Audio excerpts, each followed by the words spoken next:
Ô Praz, uma situação que chamou muito a atenção agora foi a do Hugo, né? Goleiro do Flamengo. Porque o Hugo é um jovem talento, ele falhou muito recentemente e foi muito pressionado. Agora ele fez uma grande partida contra o Fluminense, salvou o Flamengo. Você que foi goleiro, o que você acha que aconteceu com o Hugo? É só psicológico ou não? Cara, tem falhas técnicas também? Porque o goleiro é muito cabeça, né? É muito. Assim, nunca vi o Hugo treinar, nunca conversei com o Hugo, então é difícil tu entender, mas assim, feeling, né? Percepção. Tem fundamentos também. O problema dele não é. O problema dele não é. O problema do Hugo, pra mim. Ninguém aqui sabe. Esses caras que fica lá, os repórteres, os comentaristas que nem. Não sei o quê. Quem sabe bem os fundamentos é só os goleiros, velho. Assim, o problema dele não é técnico. Isso com certeza não é. Um goleiro passar por toda a categoria de base de seleção, quando ele passou, chegar no Flamengo do jeito que é, o problema não é técnico. O que eu vejo é a parte mental mesmo. É a parte mental. E aí, a parte mental faz ele ter erros técnicos, sabe? Mas não porque ele não saiba fazer. É a parte mental. E aí, assim, então, partindo do princípio que o problema dele não é técnico, é mental, então fala, então quer dizer. Só que aí a gente tem que entender. Porque cada ser humano é diferente, e uns evoluem mais, outros menos, outros não evoluem, outros. Então, quer dizer, vai depender muito da evolução dele. E só ele vai poder responder isso. E aí entra uma situação. Tem o tempo de maturação dele, de amadurecimento dele, da parte mental, e tem o tempo do Flamengo. Será que o tempo do Flamengo vai casar com o tempo de amadurecimento do Hugo? Isso a gente não sabe, porque a gente vai. Não tem como um cara fazer uma entrevista com ele e descobrir. Ele vai demorar 6 meses para maturar. Então, vai depender muito da velocidade de amadurecimento do Hugo, né? Como profissional. E essas situações, muitos profissionais ajudam a amadurecer. Para outros, enterra.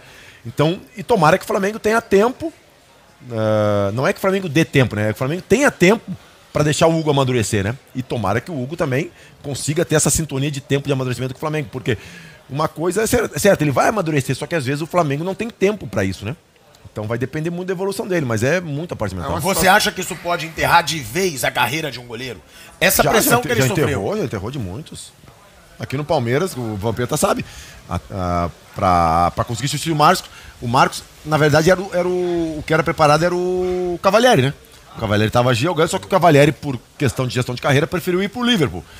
E não tá errado, porque um goleiro brasileiro, sem passaporte, recebeu uma proposta do Liverpool naquela época, tinha que aproveitar. E aí. Não sei se o Marcos e o Rogério Ceni também, acho que não sei qual dos dois. O Marcos teve uma proposta depois da Copa. O Marcos disse que foi pra lá, né? Pra Liverpool também, né? Acho que era. Arsenal. E aí decidiu voltar, que não quis ficar lá, que não sei o que não era feliz lá. E jogou a segunda divisão pelo Palmeiras. E aí criou um hiato, né, nesse tempo. E eram bons goleiros, só que a pressão muito grande. O Palmeiras não teve o tempo suficiente para esperar eles maturarem. Não que eles fossem maus goleiros, mas o tempo não casou, não teve sintonia de tempo, sabe? Porque às vezes acontece isso. Às vezes ele vai estourar em outro. O Everton, o goleiro do Palmeiras. Melhor goleiro jogando no Brasil hoje, né? Ele era do Corinthians. Por que ele não ficou no Corinthians? Porque o tempo do Corinthians não foi. Não precisava de uma coisa mais imediata. Não sintonizou com o tempo dele, né? Ele precisou de um tempo maior de maturação que o Corinthians não podia esperar. É a posição mais difícil pro psicológico? Porque o goleiro você só depende de você, né? Não, o jogador tá sujeito ao risco a todo momento. Não, e o jogador ele pode se esconder no jogo. Não. Ele pode se esconder. Uma partida esconder. impecável, 90 minutos pegando tudo, e no último minuto você dá um erro, fica marcado. Você, quando começa a querer, você se inspira em quem pra ser goleiro? Porque pra ser goleiro é foda. Da minha geração, acho que vai ser 100% de resposta. Tafarel. Da minha geração. E é uma pergunta que eu sempre faço assim: Tafarel. Um beijo, Tafarel, pra você, te amo. Que loucura. Ô, Baguila pode... beijo pra todo mundo, meu irmão. Você quer que eu mande o quê? Uma banana? Aí, Tafarel, uma banana. Falou, foi uma das vezes que eu mais... Caralho, esse cara é louco, uma das vezes que eu mais tremi foi quando eu conheci o Tafarel a primeira vez. Eu conheci no escritório do Paulo Roberto, em Porto Alegre. E assim, tu cria a imagem do Tafarel, tu pensa que é um cara meu amigo, hein? 2 metros de altura, né? Quando gelo, pula pra caralho. Tu pensa que é um cara de 2 metros de altura. Quando eu entrei, eu tava na sala. Quando o Tafarel entrou assim, eu vi o Tafarel, eu falei, não é possível que é o Tafarel, cara. Era assim travante que Tafarel. Baixinho, magrinho, né? Mas era uma referência. Eu ia no jogo do Inter pra ver o Tafarel jogar. Você vai me dar 3 grandes goleiros hoje.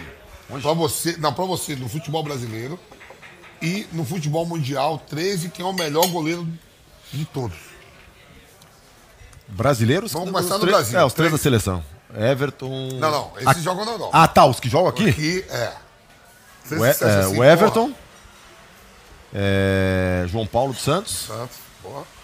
E... Vamos ver o outro. Eu gosto muito do Santos, só que o Santos tá machucado, né? Do Flamengo. Mas Tem o Everson. E o Everson do Atlético Mineiro que tá jogando, né? Isso aí. Já tem 4, só pode escolher 3. Você não deixa o cara pra lá. O entrevistado é um rapaz. Porra, esse cara já foi barrado na CBF, vai ser barrado aqui. E a nível mundial. Alisson. O Alisson é o primeiro? Não sei se o primeiro, mas... Vamos Alisson. Neuer. Neuer. E... Bom, eu gostava muito do Oblak, só que... Assim, o goleiro é muito refém do time também, cara. Né? O time... O Oblak é do Atlético de Madrid. O Oblak jogou no União de Leiria também, o Oblak. Mas eu vou botar o Mendy, do Chelsea. O Courtois, não?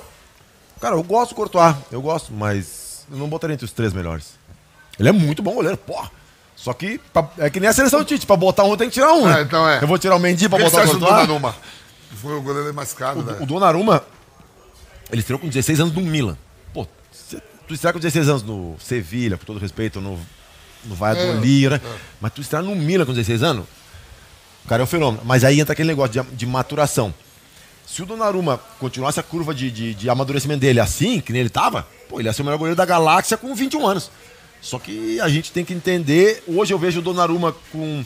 Assim, tu pega um cara com 17, o Endrick, com 17, melhor jogador do mundo, né? Tu projeta. Aí daqui a pouco tu olha ele com 20, com 25, daqui a pouco ele não tem tanto, não chama tanto a atenção da diferença que era antes da mesma idade, né? O Donnarumma jogando com 17 anos no Milan, me chamava mais atenção que o Donnarumma jogando hoje. Mas é um baita goleiro, mas me chamava mais atenção também por causa dos 17 anos, né? Mas é um baita goleiro. O Courtois, você acha que foi a maior atuação de um goleiro na história de uma Champions League? Na final? Essa última agora?